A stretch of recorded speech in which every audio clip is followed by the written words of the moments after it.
ভোটদানৰ অধিকাৰ সংবিধানে দিয়া অধিকাৰ আৰু মই সমূহ ৰাইজক এই অধিকাৰ সাব্যস্ত কৰিবলৈ মই অনুৰোধ কৰিছোঁ দৌবন কাটি কৰি থৈ ওলাই আহক তেনেকুৱা এটা পৰিৱেশে আজিৰ দিনটোত দেখা পোৱা গৈছে মই সমূহ ৰাইজক ভোটদাতা ৰাইজক এই আহ্বান জনাইছোঁ মই পুৱাৰে পৰাই খবৰ খাতি কৰি আছোঁ মোৰ নিজৰ সমষ্টিত উৎসাহ উদ্দীপনা যথেষ্ট বেছি কেৱল আমাৰ সমষ্টিত বুলি নহয় আজি 5টা সংসদীয় সমষ্টিৰ নিৰ্বাচন আছে যিমানবোৰ খবৰ আমি পাইছোঁ এতিয়ালৈকে পুৱাৰে পৰা যি উৎসাহ উদ্দীপনা ভোটাৰৰ মাজত এয়া গণতন্ত্ৰৰ বাবে শুভ লক্ষণ নিশ্চয় শুভ লক্ষণ আৰু আমি নিশ্চিত যে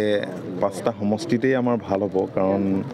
আমাৰ কেউগৰাকী প্ৰাৰ্থী শক্তিশালী প্ৰাৰ্থী 1 নম্বৰ কথা তো দ্বিতীয় কথা নৰেন্দ্ৰ মোদী ডাঙৰীয়াৰ প্ৰতি জনসাধাৰণৰ যি বিশ্বাস আৰু আস্থা আৰু তেখেতৰ ওপৰত যি আশা সেইটো এটা অন্যতম হয়তো কাৰণ মোদী ডাঙৰীয়া আজি কেইদিনমানৰ আগতে অসমলৈ আহি গৈছে এক বৃহৎ সমাৱেশত তেখেতৰ মনৰ কথা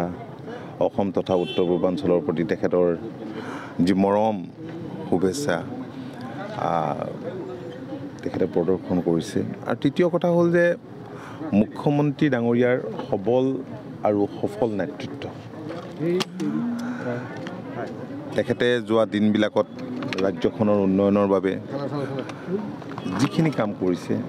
আৰু মোদী ডাঙৰীয়াই যিখিনি ছাপোৰ্ট দিছে বিকাশ আৰু উন্নয়নৰ স্বাৰ্থত স্বাভাৱিকতে জনসাধাৰণে এইবাৰ NDAৰ সপক্ষে ভোটদান কৰিব আৰু অন্যহাতে বিৰোধী খুবেই নিশকতীয়া তো ভাল হ'ব গোটেই পৰিৱেশটো এনেকুৱা ভাল লাগিছে আজিৰ পৰিৱেশ এইটো কেৱল এই 5টা সমষ্টিতে এনে পৰিৱেশ হৈছে মই এইটো নাভাবোঁ সমগ্ৰ ৰাজ্যখনতে যোৱাকালি মই গৈছোঁ বৰপেটালৈ তাতো সুকীয়া পৰিৱেশ ধুবুৰীত কোকৰাঝাৰত সৰ্বত্ৰ আজি গুৱাহাটীত আছে আমি আশা কৰিছোঁ যে এইবাৰ ভাল হ'ব ৰাইজক কি আহ্বান জনাব যিহেতু এটা দহ বাজিছে পুৱাৰে পৰা যিটো শাৰী দেখিছোঁ বিভিন্ন পুলিং ষ্টেচনত আপোনালোকে দেখুৱাই আছে তো ইয়াৰ পৰা এটা কথাই প্ৰমাণ হয় যে পুলিং পাৰ্চেণ্টেজটো যথেষ্ট বাঢ়িব আৰু বতৰো ভাল ৱেডাৰটো ভাল যদি বৰষুণ হ'লহেঁতেন বেলেগ কথা আছিল প্ৰখৰ ৰ'দ হ'লেও বেলেগ কথা আছিল এটা সুন্দৰ ৱেডাৰ সুন্দৰ পৰিৱেশ বিহু আছেই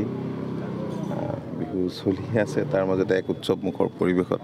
মানুহ ভোট দিবলৈ ডেফিনেটলি আজি আগবাঢ়ি আহিব ভাবোঁ